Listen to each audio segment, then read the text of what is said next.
திருமாவளவனுக்கு அழுத்தம் கொடுக்கப்படுவதாக விஜய் சொன்னது உண்மை என்று முன்னாள் அமைச்சர் செல்லூர் ராஜு தெரிவித்துள்ளார்.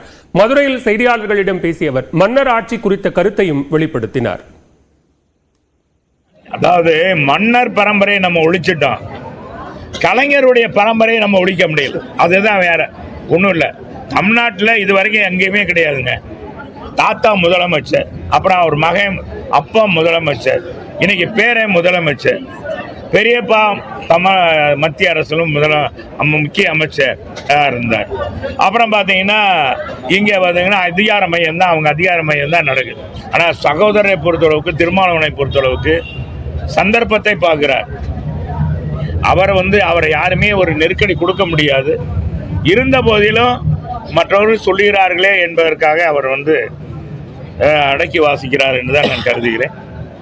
ஏன்னா நம்முடைய விஜய் சொன்னதில் எந்த மாட்டு கருத்து எதுவும் இல்லை. ரெண்டாவது, இந்த 200 தொகுதியில் ஜெயிக்கிறேன்னு சொல்றதெல்லாம் என்னங்க, இதெல்லாம் வேடிக்கை இல்லையா?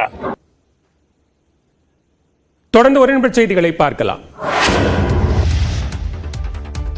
சினிமா செய்திகளும் மக்கள் விரும்பி பார்க்கக்கூடிய செய்திதான் என்றும், துணை முதலமைச்சர் உதயநிதி ஸ்டாலினும் சினிமாவில் நடித்தவர்தான் என்று திருப்பூரில் டிடிவி தினகரன் தெரிவித்தார். டிடிவி தினகரன் பிறந்தநாளை முன்னிட்டு திருப்பூரில் பாலின சமத்துவத்தை வலியுறுத்தி பள்ளி மாணவர்கள் பங்கேற்ற மாரத்தான் போட்டி நடைபெற்றது.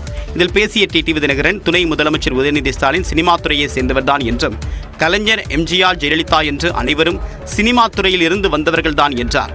விஜயின் விமர்சனம் பற்றிய கேள்விக்கு சினிமா செய்திகளை பார்ப்பதில்லை என்று துணை முதலமைச்சர் உதயநிதி கூறியிருந்த நிலையில் டிடிவி தினகரன் இவ்வாறு கூறியுள்ளார். ஒரு சினிமா நடிகர் தானே, அவர் ஏன் சினிமா செய்திகளை பார்க்கலன்னு சினிமாவை அவர் குறைத்து பேச வேண்டிய அவசியம் இல்லை.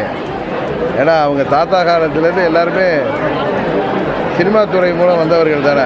சினிமா துறையும் மற்ற தொழில் மாதிரி எல்லோரும் மதிக்கத்தக்க, இன்னும் சொல்ல போனால் பேரறிஞர் அண்ணா, புரட்சி தலைவர் எம்ஜிஆர், இதயதேவ அம்மா அவர்கள்லாம் சினிமா துறையிலேருந்து வந்தவங்க தான். உதயநிதி ஸ்டாலினே சினிமாவில் நடிச்சிருந்தவர் தானே. இப்போ தானே தேர்தலுக்கு அப்புறம் தானே அவர் நடிக்கலன்னு நினைக்கிறேன். அதனால் சினிமா செய்திகளும் மக்கள் விரும்பி பார்க்கின்ற செய்திகள் தான். முன்னதாக மாரத்தானில் கலந்து கொண்ட மாணவ மாணவிகள் டிடிவி தினகரன் பேசும்போது கடவுளே அஜித்தே என்று கோஷம் எழுப்பினர்.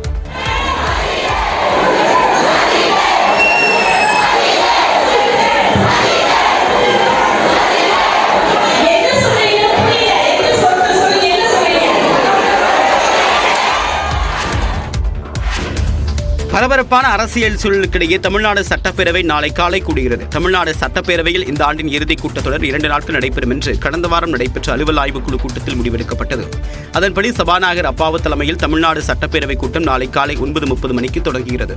இந்நிலையில் கூட்டத்தொடரின் முதல் நாளான நாளை மறைந்த முன்னாள் உறுப்பினர்கள் மற்றும் அண்மையில் உயிரிழந்த முக்கிய தலைவர்கள் மற்றும் ஆளுமைகளுக்கு சட்டப்பேரவையில் இரங்கல் தெரிவிக்கப்படும்.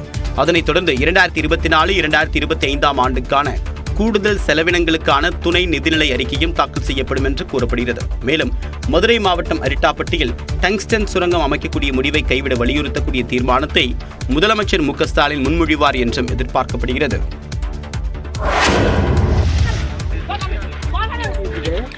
நீலகிரியில் வனத்துறையினரையே திக்குமுக்காடச் செய்த ராட்சத மலைப்பாம்புவின் வீடியோதான் இது.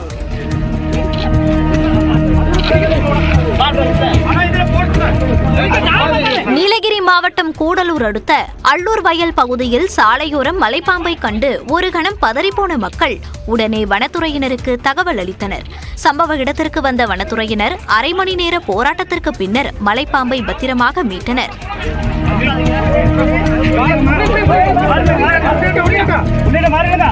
பார்ப்பதற்கு அனகொண்டா போல் காணப்பட்ட மலைப்பாம்பை முதுமலையில் உள்ள தோரப்பள்ளி அடர்வன பகுதியில் வனத்துறையினர் விடுவித்தனர். காஃபி, தேயிலை தோட்டங்கள் அதிகமுள்ள அப்பகுதியில் அடிக்கடி மலைப்பாம்பு உள்ளிட்ட வன உயிரினங்கள் சர்வசாதாரணமாக நடமாடுவதால் மக்கள் பீதியில் உள்ளனர்.